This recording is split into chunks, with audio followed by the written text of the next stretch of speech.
पापा के अपने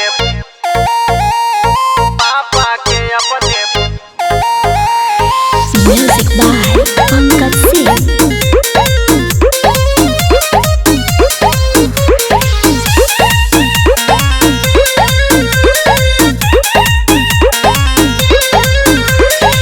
रमू के बबुनी तू पौआ चढ़ा के गौवा में घूमे लू भौआ बना के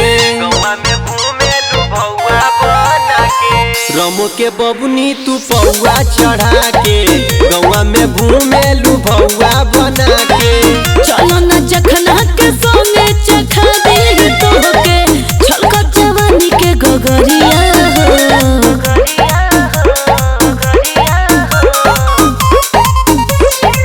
ऐसे जो रही डुबाई दे पापा के अपने पगरिया हो।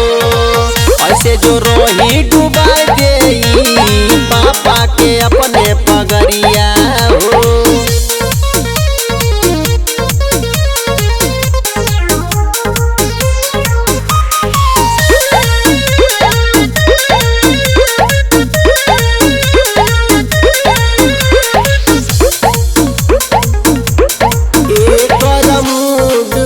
तूफानी पानी कैसे के रही कि हम तो हो गईनी सयानी जवानी कैसे के सही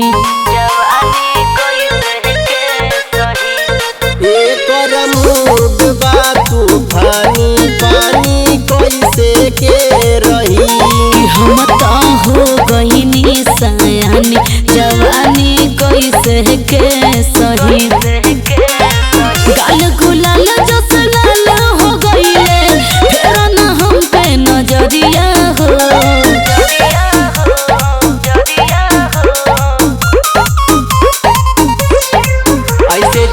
ऐसे जो रही डुबाई दे पापा के अपने पगरिया हो। ऐसे जो रही डुबाई दे पापा के अपने पगरिया हो।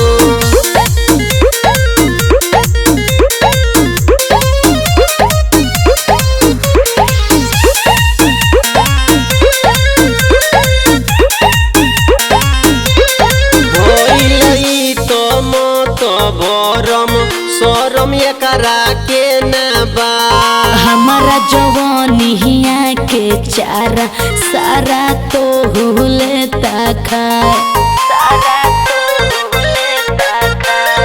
भइलई तो मत भरम शरम एकरा के ना बा हमारा जवानिया के चारा सारा तो हुलेता खाए हमारा हाल हो बेहाल हो गईले सरकल चाहत घघरिया हो।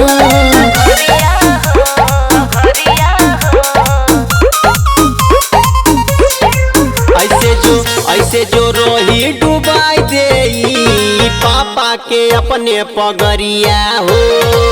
ऐसे जो रही डुबाई दे पापा के अपने पगरिया हो।